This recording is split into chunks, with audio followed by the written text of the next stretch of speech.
Welcome to today's anticipated webinar, An Empire Built on Leaves. I'm Shanaz Marika, a senior lecturer here at AIBS campus, and I am thrilled to be your host. Promises to be a captivating session. The AIBS team have to extend a warm and a heartfelt welcome to each of you. Excited to have you with us, and we truly appreciate taking the time to be a part of this insightful experience. Now it's my pleasure to introduce a distinguished professional in the field of tea, Mr. Narendra Veerakoon. With over a decade of experience in the tea sector, Mr. Veerakoon represents the fourth generation of his family's renowned tea business. He is highly skilled with expertise across multiple areas from tasting, blending, and grading to strategic analysis, marketing, and management. His innovative mind and leadership has helped transform tea brands into global names. And today, he'll discuss how brands can secure market, expand globally, also create a lasting impact in the competitive tea industry. But that's not all. This is going to be an interactive session, and we've got something special lined up for you.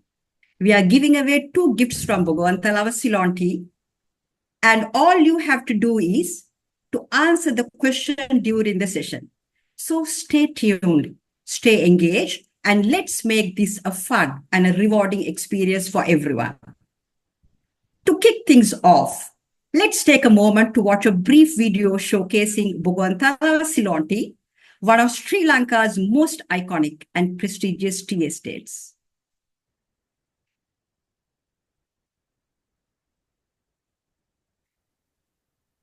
The Bhagavantala region, situated on an elevation ranging from 4,500 to 6,000 feet above sea level, with unique microclimatic conditions, with the ideal terroir for harvesting arguably some of the finest quality tea leaf in the world. This rich and resplendent site is globally renowned as the Golden Valley of Ceylon tea and is celebrated for these unmatched qualities. Ever since the inception in 1869, our tea leaves have been handpicked and processed in factories, ensuring the highest quality in the most seamless, ethical, and transparent manner. Our desire to nurture nature's gifts has made us adopt climate-smart agriculture with a view to addressing the challenges of climate change. We proudly uphold our key forestry initiatives across soil development, organic biofertilizer, and climate-smart agriculture to social and agricultural forestry, reforestation, water stewardship and waste management, and several renewable energy programs. From our employee well-being initiatives to our sustainable disability care projects for children with special needs, all these accomplishments have seen us go beyond carbon neutrality, while our commitment to eco-friendly, sustainable cultivation has given us the edge to surpass the UN SDG 2030 standards well in advance. All this has made us the world's first climate-positive tea company. Thank you for that wonderful video. And now let's dive straight into the heart of today's session. It's my pleasure to introduce Mr. Narendra Veerakoon, who will share his insights on how to build a global empire rooted in the rich legacy of Sri Lankan tea. Mr. Veerakoon, the floor is yours. Thank you for having me, Shanaz. Sri Lankan Ceylon tea, introduced in 1867, has grown to become the country's top agricultural export. Renowned worldwide for its high quality, it plays a vital role in the national economy. Tea contributes significantly to Sri Lankan revenue, generating billions of dollars annually. It also provides direct and indirect employment to nearly 1 million people. where tea plantations and related industries are key source of livelihood. With this rich history and deep connection to the economy, we are fortunate today to have Mr. Veerakon with us. Mr. Veerakon, before we get into details, could you take a moment to share your journey with us? How did you get involved in the tea industry? And what sparked your passion for it? Yeah, thank you once again. Just to uh, give you a small background about me, as you know, I'm a fourth generation tea person. My childhood has been, in the plantations with my father, and growing up, I've, seen everything related to tea. So that is where my passion for tea started. And yes, I'm currently working for a renowned tea export company because of that essence. Thank you, Mr. Veerakon, for that insightful response. Now let's take a deeper dive into the tea export sector. Could you start by giving us an overview of the Sri Lankan tea export sector? We have seen fluctuations in the tea exports. Has the sector grown over the past 10 years? Yes, just to give you an overview, Sri Lankan tea export industry has been a big part, like you correctly said, of the economy for more than 150 years. And Ceylon tea is famous for its unique flavor and also the high quality, which is one of the key factors holding us in the premium spot in the global market. But like you correctly said, during the past decades, things have been a little bit difficult as a hot topic today, which is climate change. Climate change has affected crop yields and also harvest qualities. Also, another factor which is affecting this is the shortage of labor in the states. If you really study and analyze the figures from 2014 to 2024, there is an approximate drop of about 50% in the workforce, which is directly affecting the quality and also the quantity. On top of this, like you correctly said, the currency fluctuations and also changing consumer preferences across different markets, and also competition from other tea producing nations like Kenya, India, and also China have influenced the Sri Lankan tea exports. But the industry has stayed strong. There is growth, and we see it. We see it in the organic and specialty tea categories, especially in the Europe and also North America, where customers love and highly ethical products they love, and also highly quality products they love. So putting high efforts to adding value and building brands and also exploring new markets are keeping the Sri Lankan tea in the global spotlight. Uh, that's a wonderful insight, Mr. Narendra. Well, talking about the future outlook, and you basically explained few there, but just wondering, the Sri Lankan tea industry heavily relies on tea growing and tea plucking. Looking to the future, how do you see this industry performing? So from what I see, the future of the tea industry depends on few factors. Yes. Innovation is one to talk about, Mhm. sustainability, and also adapting to new market trends. Yeah. So while the traditional ways of hand plucking and also processing the tea have ensured great quality, there are few limitations in terms of scalability and also in terms of cost efficiency. So going forward, there will be likely a bigger push for organic farming and also eco-friendly practices as customers are becoming more and more environmentally aware. So in this Mhm. case, technology might be play a larger role. Automation could help deal with this problem with labor shortages and also to improve efficiency. However, as you know, Sri Lanka is a different country compared to all of the other countries which I spoke of before. Our geographical conditions will definitely require specialized mechanization approaches, given the steep slopes of many plantations in Sri Lanka. So overall, the industry's future growth is likely to depend on balance of modernization with the preservation of traditional quality and flavor, along with a stronger focus on premium markets than going into a Red Sea. This will appreciate Ceylon's unique qualities and the market. Right.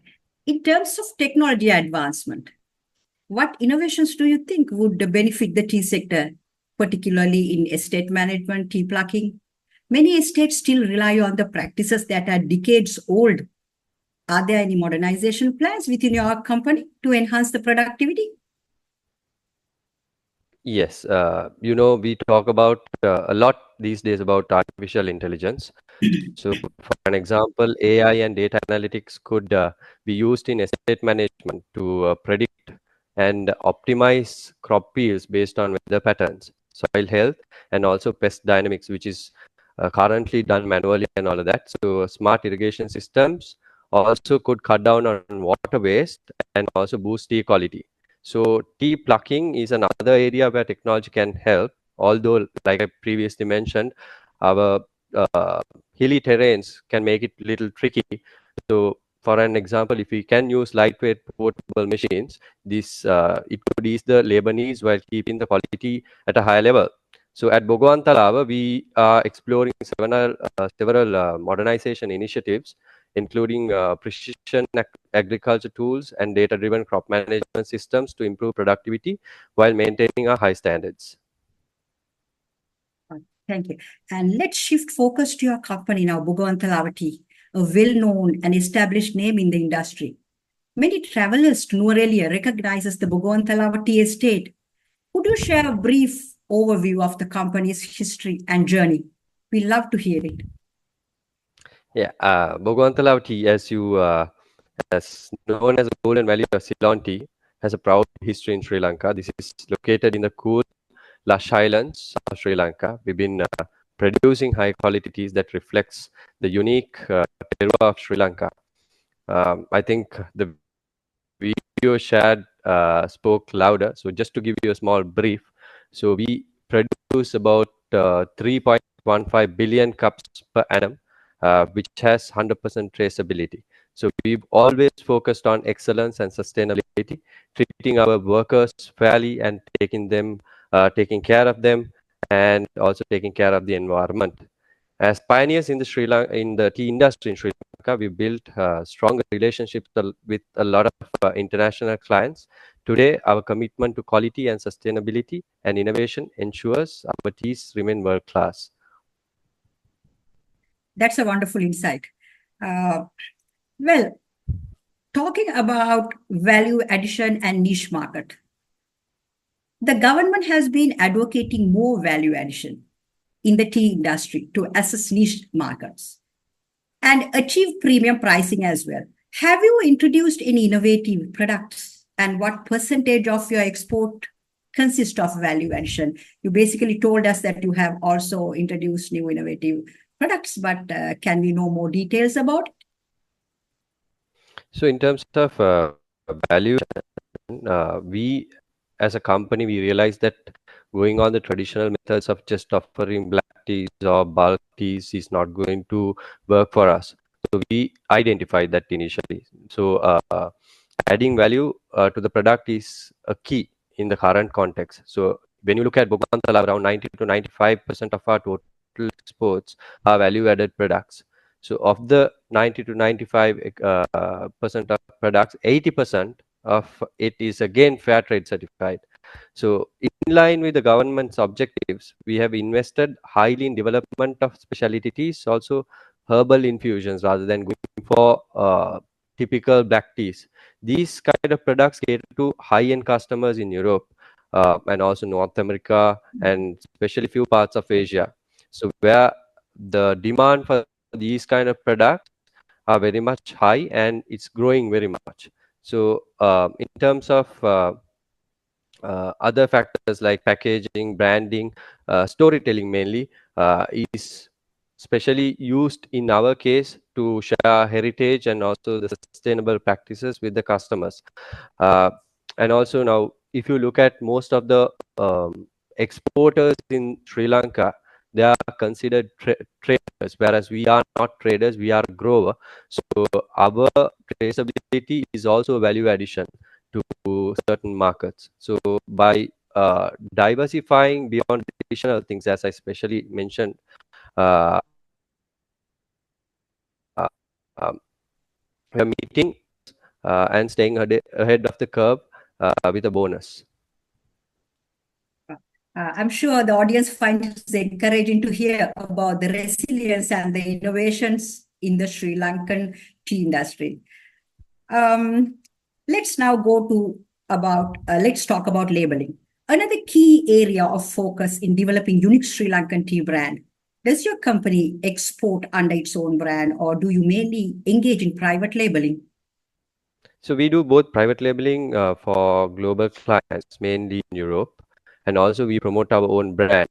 So private labeling, if you look at it, private labeling provides steady business, but building our brand Bhagwan Talava helps us connect directly with the consumer to share our unique story. So our branded products are focused on offering an experience. Now, as I told you, we are a company with a lot of heritage.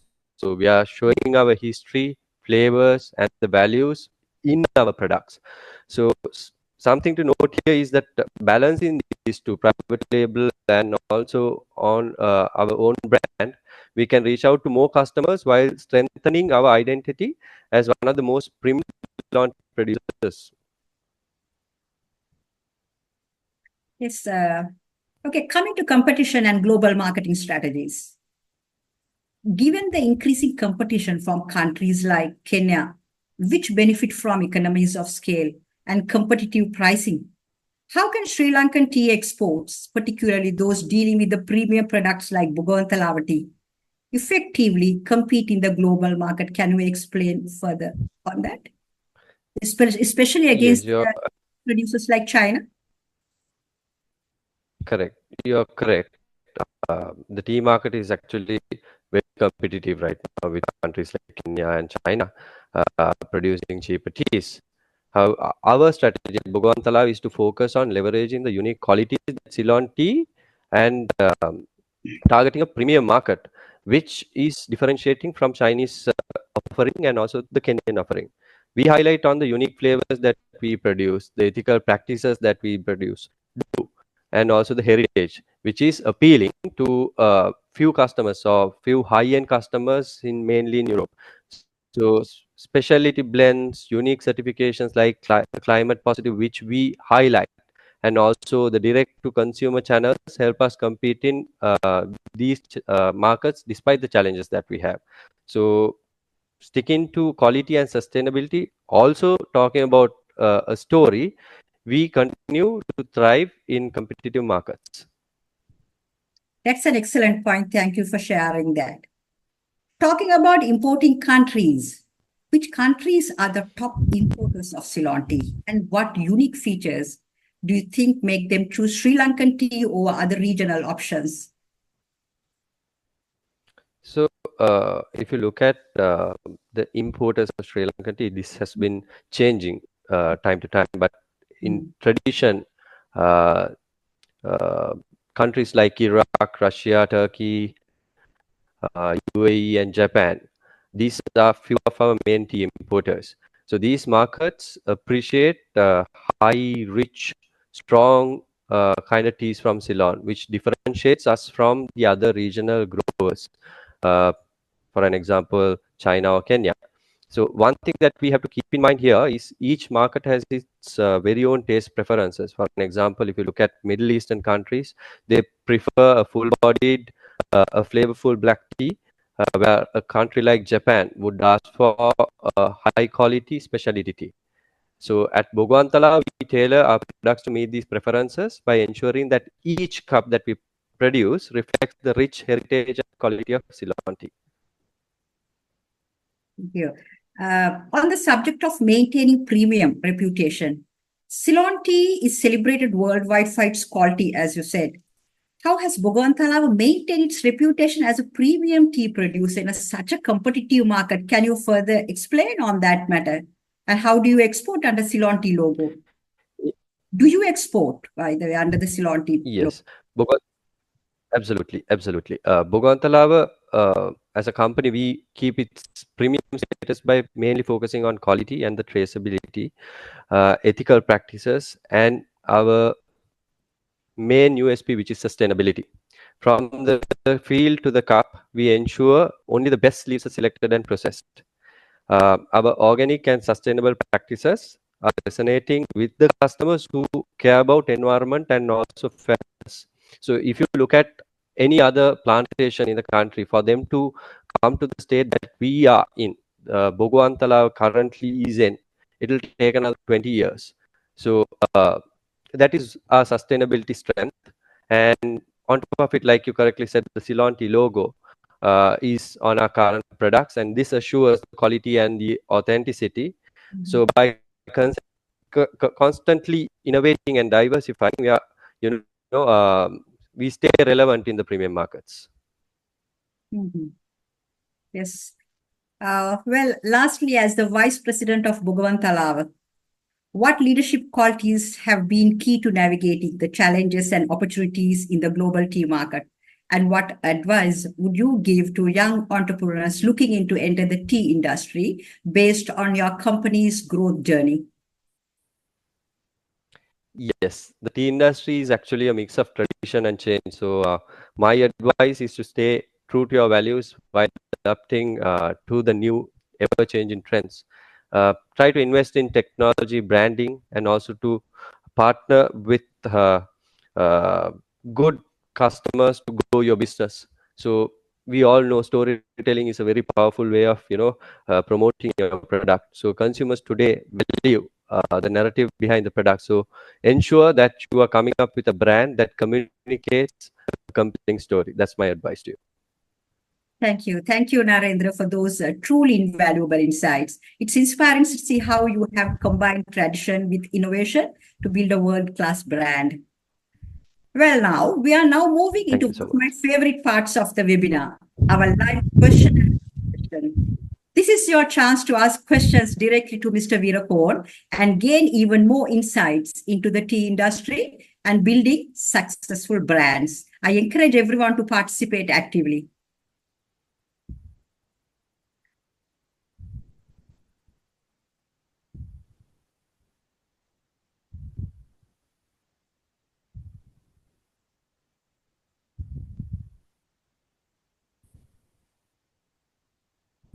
Hello.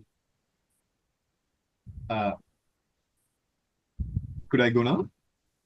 Yes, you can. You can continue. Go All ahead. right. Hi, Mr. Narendra. My name is Danish. Just a quick question regarding the climate positive certification thingy. Like I searched as well. Like in Sri Lanka, it looks like your tea company is the only one that offers that, and majority goes for carbon neutral. How does you go from carbon neutral to carbon positive? Like how can other what's the steps taken to ensure that is achieved? Thank you for that question, Danish. It's actually a very technical question. Climate positive is not just a word. So we've heard of carbon neutral. It's a common thing that we hear. So, and there's the next step, which is called the net zero. So this is all related to greenhouse emissions. So climate positive means going beyond achieving net zero carbon emissions to actively create an environment which benefits from removing additional carbon from the atmosphere. Like I told you, it's a technical thing. So how we achieve this is by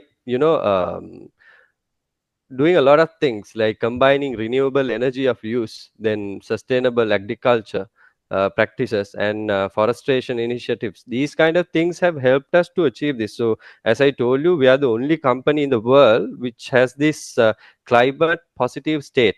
So that's why I said any other company to come to our state, it will take another 15-20 years more. So it's more than carbon neutral, net zero, and this is a step beyond. So it's a lot of technical things. So if you require for further information on this, I can help you out with that. Thank you very much for the answer. And just another quick question to add on top. Uh, by staying carbon, sorry, what do you call it?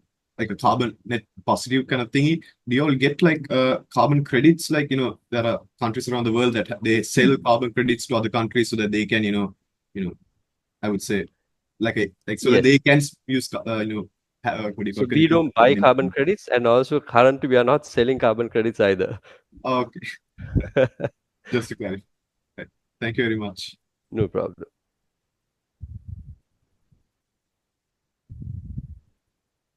Yes, guys, any other questions?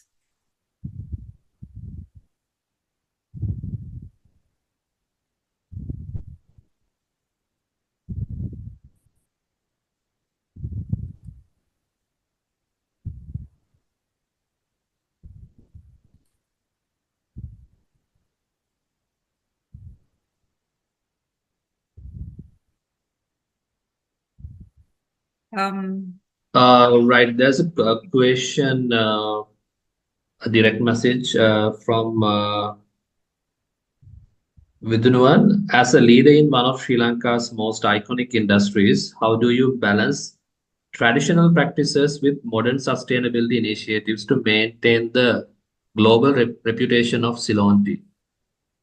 Is mainly focusing on how do you keep balancing the traditional methods and then the newly stated modern sustainability initiatives to maintain the global reputation.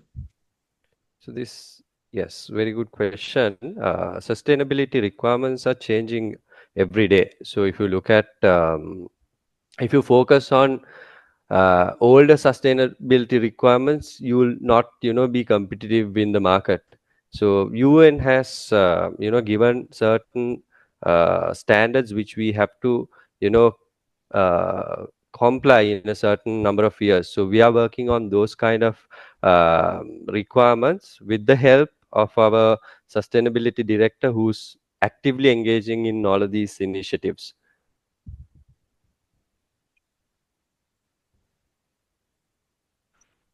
Thank you on that, Mr. Narendra. Any more questions?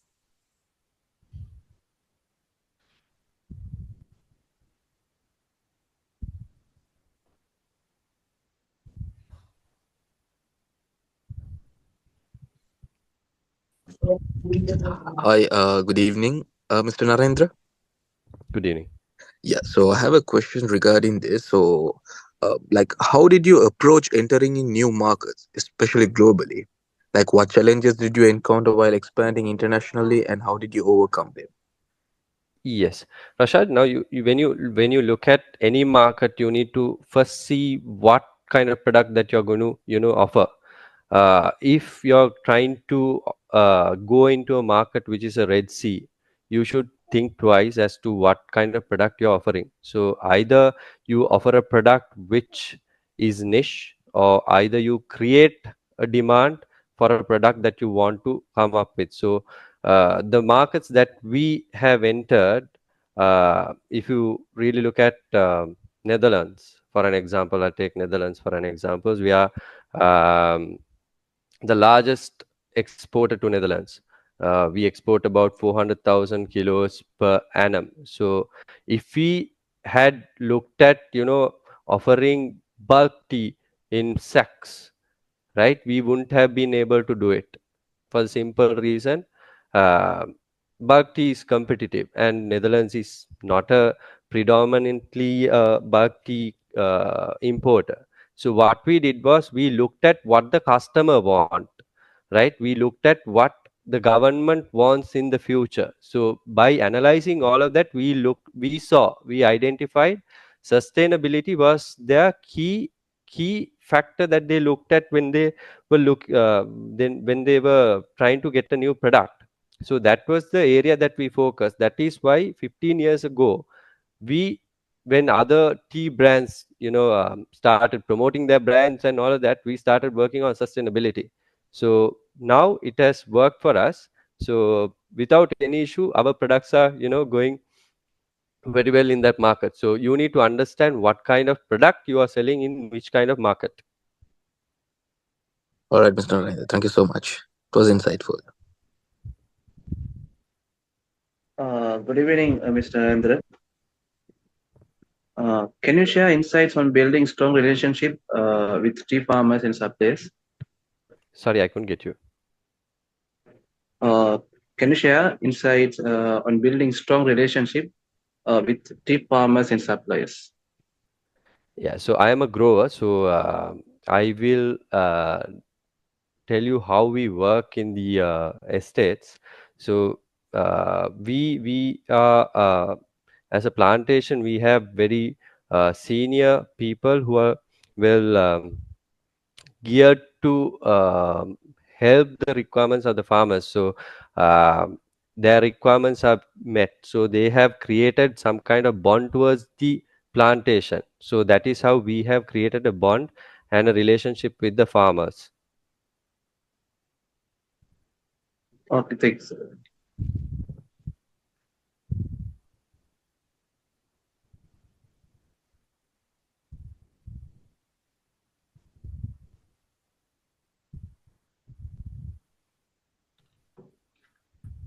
There's another question in the chat box, Shanas.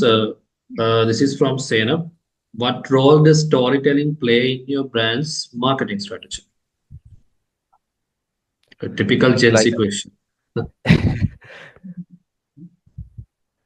so, if you give a product which does not have a narrative behind it, you won't be able to, make an impact on that product.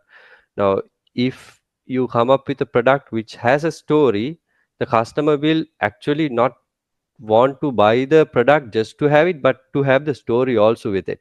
So that's how a story will influence a consumer to buy a product.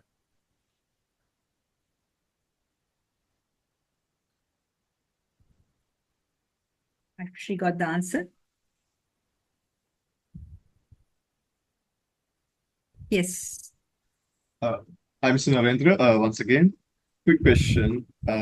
You mentioned there's automation, going on part of the growth strategy that the company follows. But is there any pushback, when it comes to automation, because that would involve at certain point a loss of some jobs. But then if you want to also increase efficiency, you might need to incorporate more, maybe automation stuff, and maybe lay off some persons. Is there any pushback like that? How do you manage that and navigate through?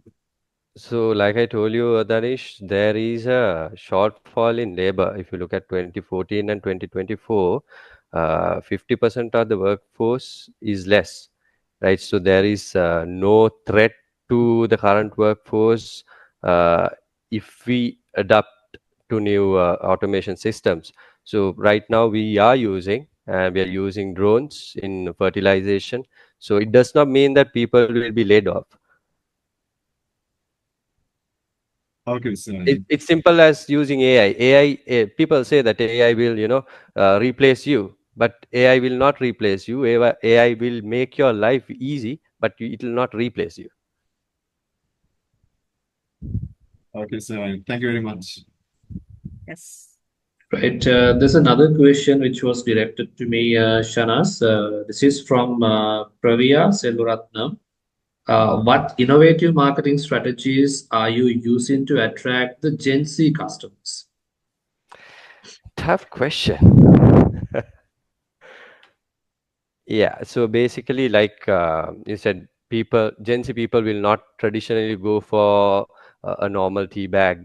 So we had to look at few other options how we could, mitigate this challenge. So what is happening right now, if you look at most of the European markets, uh, they're going for fancy, you know, funky kind of products. So in tea also we do that. So we have come up with fancy, funky kind of products which has attracted a lot of Gen Z people. To name a few, we have done. I know this is not the right topic to talk here.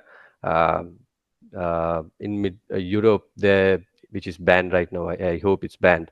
Vaping. You see a lot of cocktail flavors going watermelon, strawberry, then blackcurrant, raspberry. These kind of flavors are, dominating in these kind of products. So we in tea also we have come up with this kind of flavors to attract the Gen Zs. Yeah, I think flavors and different sort of packagings would have been the deal Correct. breaker. Right. So there's another question. What were some key strategies that helped you to secure and maintain the Bhagwan market share in the early stages?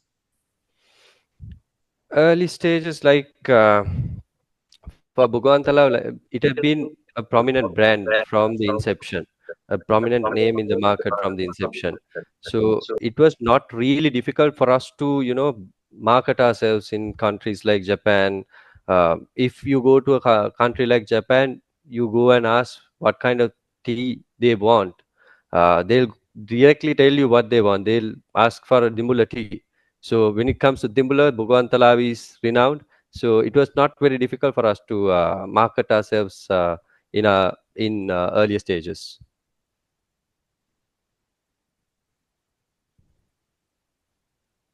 Right. I hope you got your answer. Are there any more questions? You could either put them in the group chat, or you could raise your hand and we can unmute you so you could ask the question yourself.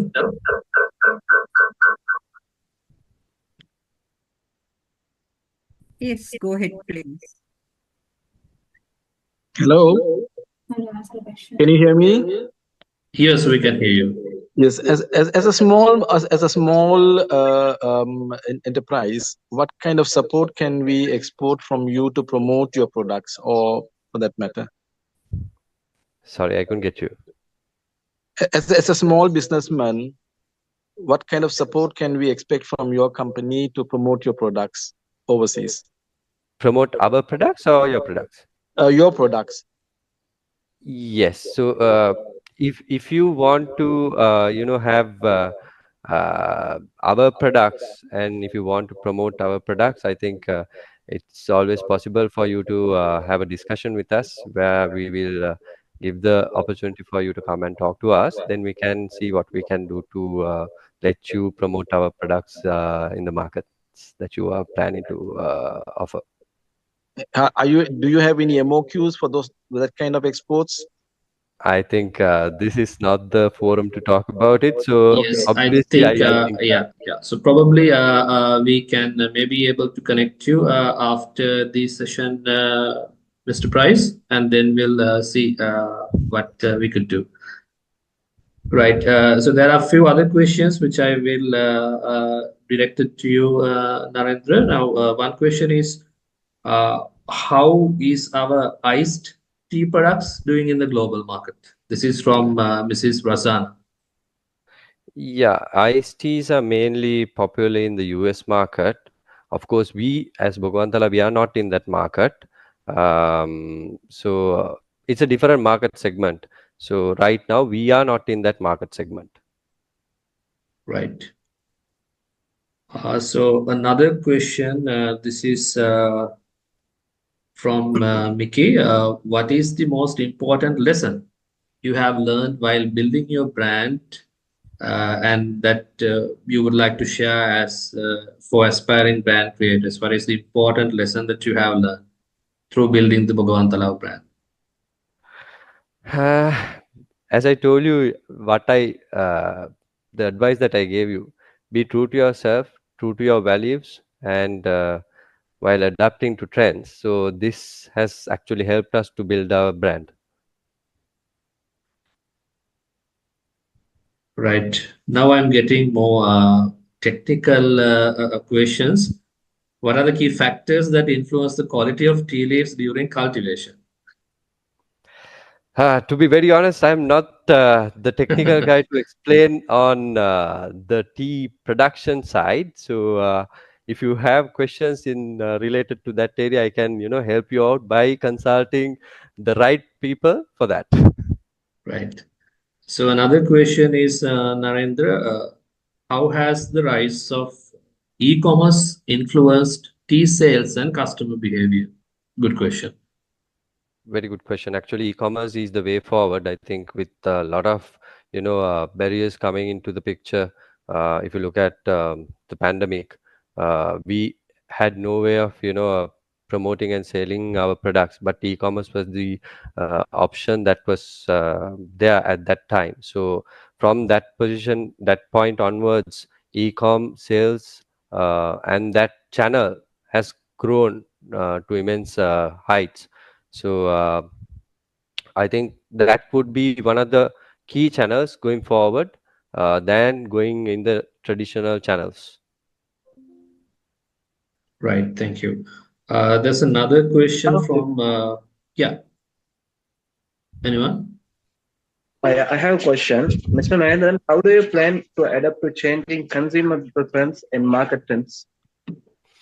Yes, that's a very subjective question, Akhtar. You have to understand what the customer wants first. That for that you can't just overnight, think this will be the customer's requirement. That needs a little bit of research, ground search, so many things. So once you do that, you would understand what the customer wants. It will take a couple of months or a couple of years for you to understand.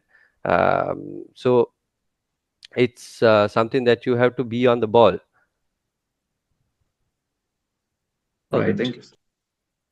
So there's another question from Asra. This is are tea drinkers shifting towards boutique brands, or do large scale producers still dominate the market? Large scale producers might be dominating, but if you look at most of the markets, it's very difficult in the retail sector for them to, sustain and to maintain the same price levels. So lot of consumers are also going into different channels. So if you look at countries like Belgium or countries like Sweden, countries like Japan, Australia, they are more going towards the Horeca sector.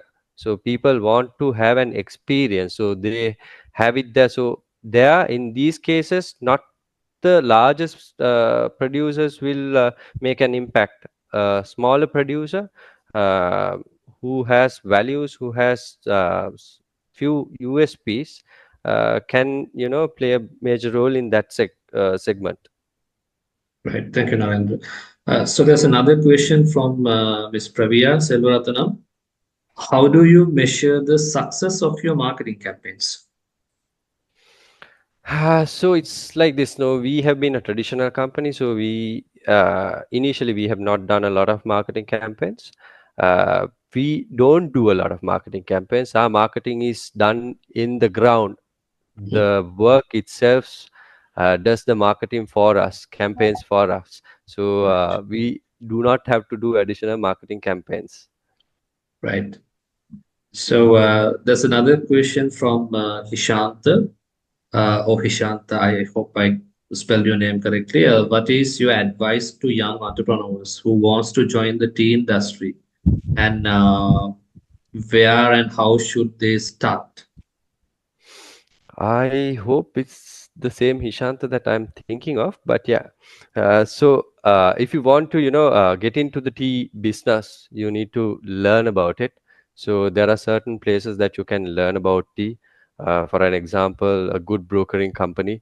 Uh, I don't know whether I should promote this, but a company like John Keys, Forbes and Walker will give you the right vision, right picture for you to learn the basics of tea. So once you get into a place like that and learn your basics, then it will be easy for you to, move across so many companies, so many tea companies in Sri Lanka or overseas. Right. Shant, I hope you got your answer. There's another question forwarded to me by Vidnuan.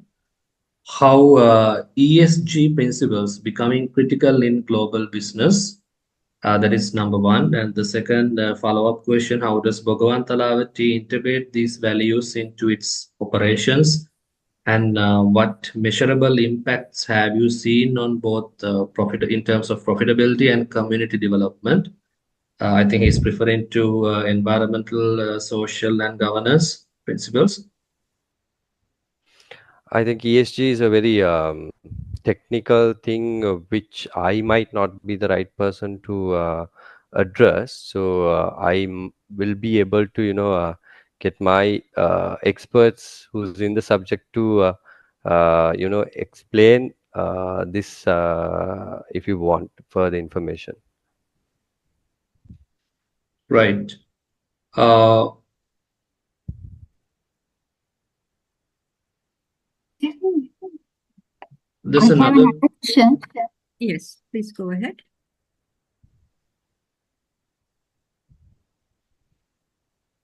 Hello, please go ahead. I have another question, Mr. Narendra. How do you ensure that branding stays relevant in rapidly changing market?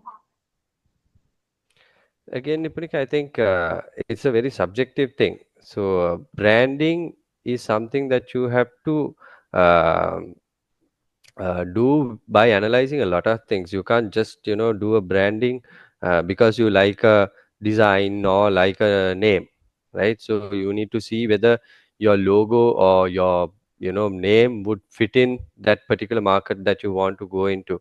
For an example, Bogantalav might be not the right name for every market because it's difficult to pronounce, right? So but a market which appreciates values history will always try to go that extra mile, even though it's difficult to read, they'll go that extra mile to read it and understand the brand. So that's uh, a very subjective thing where you have to see what you want. There's one more question, Mr. Narendra.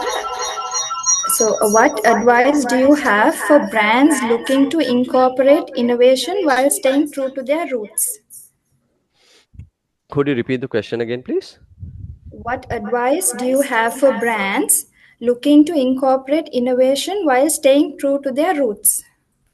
Yes, brands like there are small brands who are actually taking innovation to another level, right? So you can use innovation and create a product. It might not work out initially, it might not work out in the next 2 months or 3 months or 1 year, but if you actually work on a path that you think is right, it'll actually work.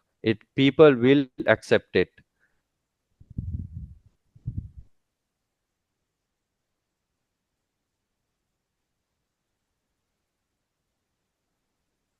Right.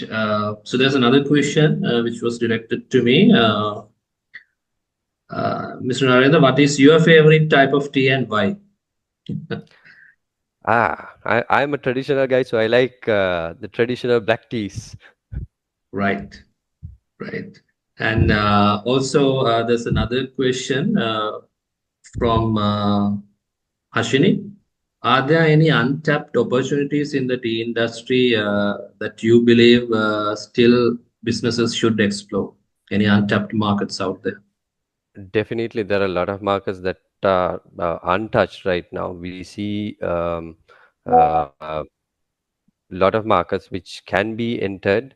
For an example, if you look at coffee drinking countries, not every coffee drinking country has a tea drinking customer base. But if you know that hot drinks is thriving in that particular country, you can actually get into that country and offer tea as well. Right. There's another question in the chat box from Senthil. What kind of difficulties you are currently facing with the landscape of tea plantation when you're trying to promote AI automation, especially on harvesting and agriculture practices? So, Senthil, I think I spoke about it. The slopey conditions in our plantations is making it a little difficult to, bring down the typical automated machines for harvesting. But uh, there are small machines which we saw in the International Tea Convention where we can use them to do the harvesting with these kind of slopey conditions.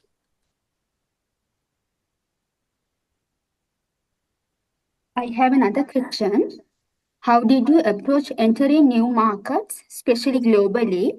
What challenges did you encounter while expanding internationally and how did you overcome them? So, like I told you, Nipinika, we just don't want to sell a product. We want to sell a product with a story. So we looked at countries which would appreciate the products that we offer. So those countries are the countries that we targeted. So we entered those countries, looked at what kind of requirements they have, and then we came up with a product that helps cover the requirement rather than just offering a product. That is what we did. So when you do that, you will come up with so much of challenges, the legal requirements and all of that. So with time you learn, and then you can overcome all of that with the guidance of the respective parties.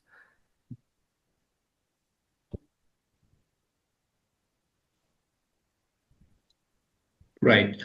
There's another question from Pravia. Can you share a memorable experience from your journey?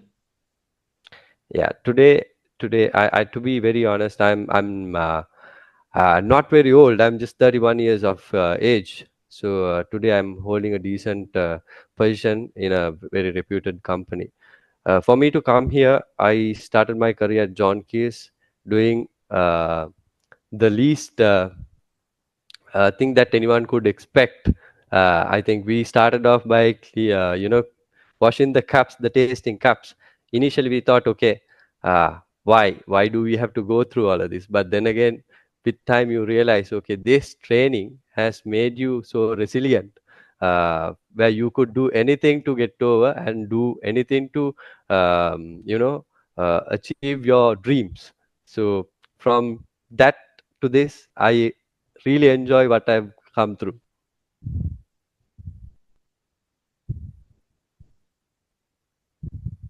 Right. So I think that's about it as of now. Shanas, I think we can move on to the next segment. Yeah, If you sure. have any more questions, please feel free to share it in the chat. We will see how best we can answer it in the future. Yes. Yes, thank you very much, Mr. Narendra, for that insightful overview. Thank you very much. And thank you, everyone, for your active participation. Now, let's take a moment to highlight AIBS Campus, where we are dedicated to nurturing the next generation of business leaders. At AIBS, we empower our students with the knowledge, skills, and real-world experience they need to excel in an ever-evolving global business landscape. To give you a deeper insight into what we offer, I would now like to invite Ms. Nipunika Sirimana, our product coordinator, will guide you through to the diverse range of business degree programs available here at AIBS campus.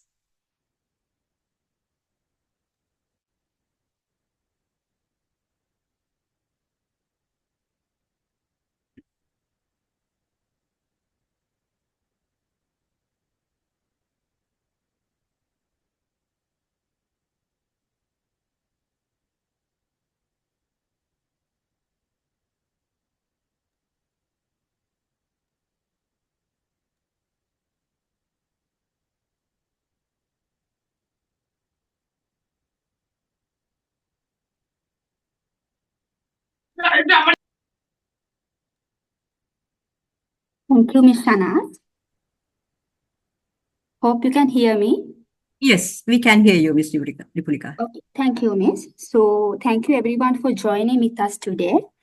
Thank you, Mr. Narendra, for have been given the insights. So AIBS School of Business currently delivers 3 degree pathway programs, that is BSc Honours in International Business, BSc Honours in Marketing, BSc Honours in Accounting and Finance. So these 3 degree pathway programs with the estimate partnership with PSN UK and the HL University as well. So if we have like A-level qualification, then directly you can apply for the HND qualification. This goes for 2 years. Once you complete the 2 years, you can complete the final year with the HL University. Or else if you have like all-level qualification plus work experience, then yes, you can apply for the HND qualification. Within 2 years, you can complete the HND and then you can apply for the final year. Apart from this, we do have the 1+2 qualification as well.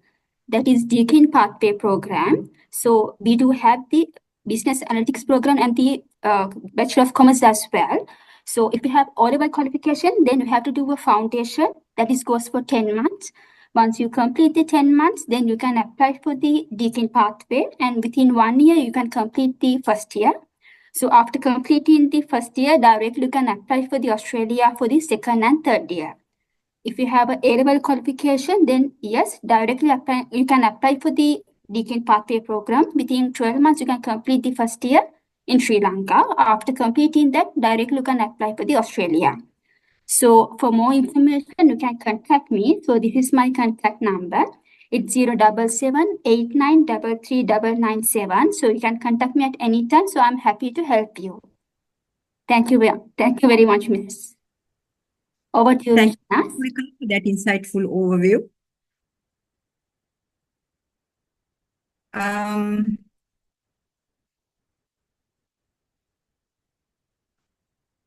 Yes. As promised, it's time for our interactive quiz. 2 lucky winners will receive gifts from Bhagavantalava Ceylon Tea. Are you ready? Audience, are you ready for it?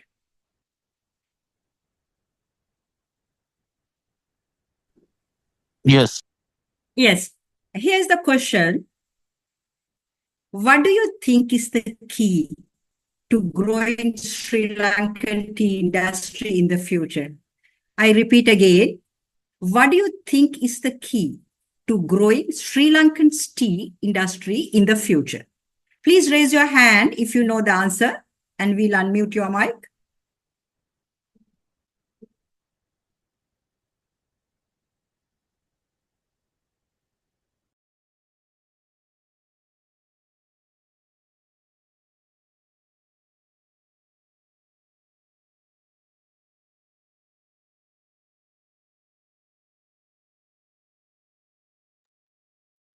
You are muted, Shanas. Yes. Sorry. The answer? Can we hear the answer, please? Ma'am, could you repeat the question again? Yeah, I repeat the question again. What do you think is the key to growing Sri Lanka's tea industry in the future? Please raise your hand if you know the answer.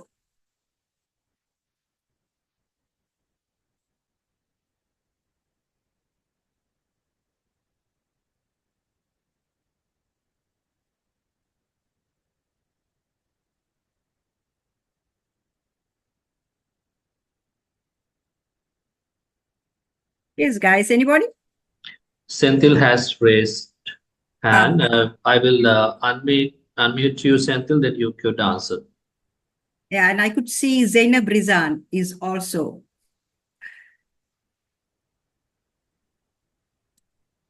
Senthil, you can unmute yourself and answer, and then Zainab, you can follow up. Yeah, it is automation in the future in agriculture and harvesting activities, quality, sustainability, and storytelling. Thank you. Right.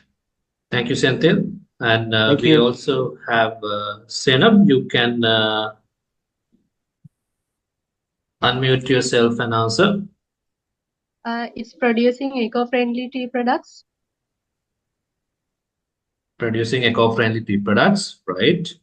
And sustainable farming practices. Right. Eco-friendly products and sustainable practices. And we have another participant in the name of Academia Edu.lk. So I will unmute yourself as well. You could answer now. Hello.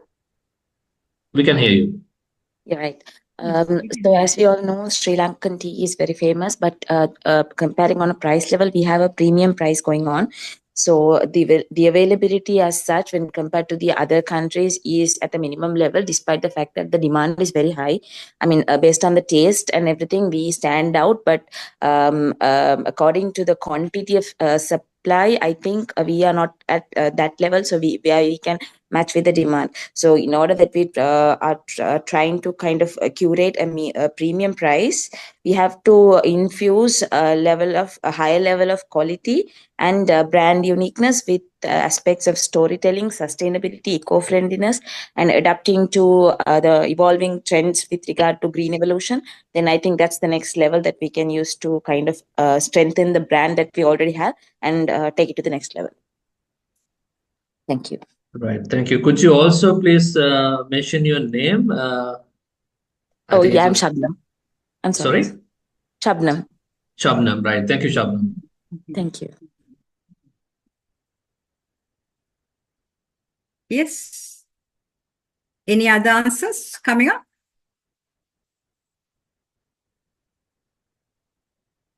Right. Hello? Vidunuan has also raised the hand. Yeah, Vidunuan, you can go ahead.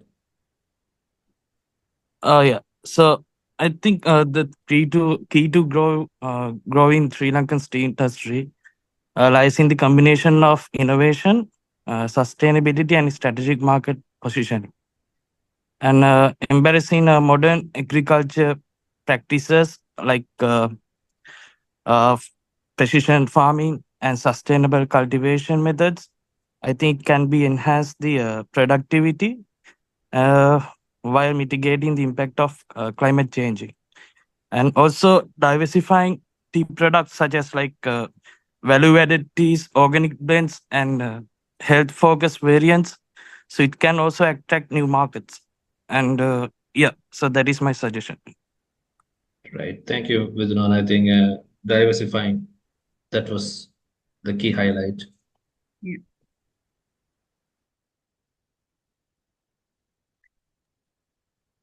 Can I go next? Please go ahead. Yeah. In terms of keeping the tea industry going strong, I feel like it's important to know the core part of tea, and that's people. Tea is something that, it's not just a product, it's an experience, like in the future, now that, youngsters are, more into soft beverages and they move away from this, traditional tea, it's important to remind them that tea is something, that they take, once they wake up in the morning or in the evening, get together, have a tea, grab some biscuit or something, it's people, making sure to remind, in the future that it's an experience that everyone should embrace and not just a product to purchase. I think that's how we could stay relevant in the future.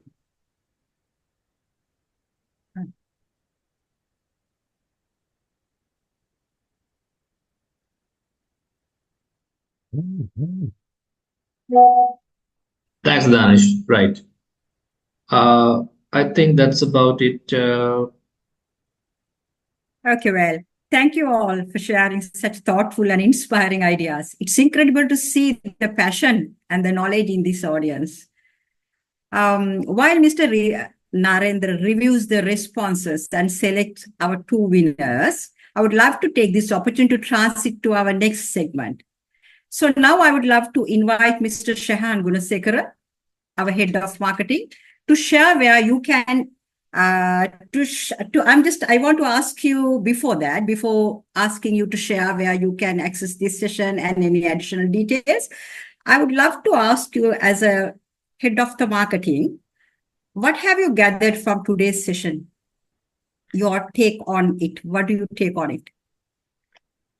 Right. So first of all, thank you, Shanas, for the opportunity. I don't know anything about tea. I'm only good at drinking it, by the way.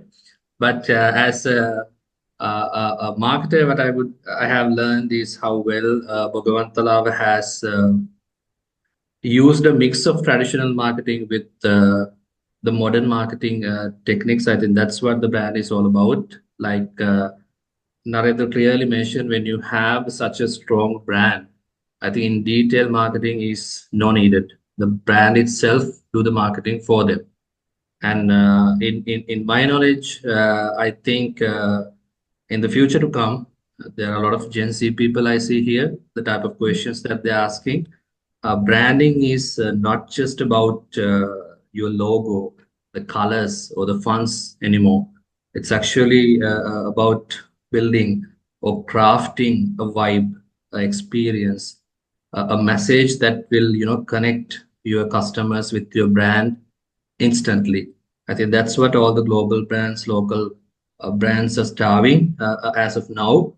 And how you can make your message is much more relatable and consistent through the experience of the products and the services, whether your brand will actually leave a mark in their lifestyles.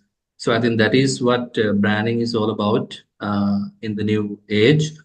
So I think since there are a lot of youngsters, I would say building a brand is all about trust. And we, as an educational provider, this is something that we really relied upon, building trust. I think when you have customers who have experienced the quality of the products and services that you are providing, word of mouth, the success stories that you will share will do a lot of branding, an ideal type of branding for you. And also, it will differentiate you. So education is also a very competitive market, just like the tea industry. So you need to do something that will, help out help you to stand out in a crowded market. And I think going forward, it's all about creating an emotional connection because that's what triggers the buyers now. If you can create an emotional connection with your customers, I think that will help you to identify what their needs are and also to create a kind of a value proposition for your product. And also consistency is the key. So branding is not something that you can do for a year and then stay off or stay out of the market for another decade and then come back and regain. It's something that you have to consistently push. So a lot of brand experiences and touch points would be how consistent you are in taking your message to the audience. So this will actually make a strong impact. People will always remember the consistent players in the market. And like I mentioned, it's not about a logo, colors, or fonts anymore. So try to tell a story and also support your story with success stories, with the messages of the people who have already experienced and happy with your products. I think that is what will create a strong brand that people can really rely upon. So that is my take on branding. Yes, and also Shahan, could you please share where the audience can access this session? Yes, so I think I've got few questions privately and also in the chat box. Whether you guys can get the recording of the session, obviously you can. So we will upload the segment into AIBS YouTube and we'll share this on the LinkedIn as well. So follow us on socials. I think like Nipunika mentioned about our intakes, about the upcoming webinars hosted by AIBS Biztalk. All of this information will be updated in our socials. So go follow us on Facebook and Instagram and also subscribe the channel. And the moment we upload the session, you will be able to access it. And also stay connected with the AIBS School of Business, where we will bring professionals like Mr. Narendra to share their journey and their insights, which will ultimately inspire you and give you a personality to look upon, someone who has been there and done it, who can share active insights with you, more practical insights with you. I think that is what AIBS School of Business and the entire message of what we try to do in the education sector is all about, making work ready graduates. Thanks, Shanas. Thank you, Shahan. Your insights are greatly appreciated. Now I'm thrilled to announce the winners of our Bobantalava Ceylon tea giveaway. The winners are winner number one is Vidubwan. And winner number two, there's somebody by the name of academia? Shabnam. Okay, Shabnam. Yes, that's me. So the two winners are Vidhuban and Shabnam.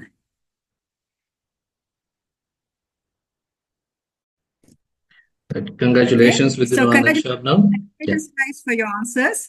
And they are truly inspiring. To collect your gift, please contact Ms. Nipunika Sirimana at 07789339997.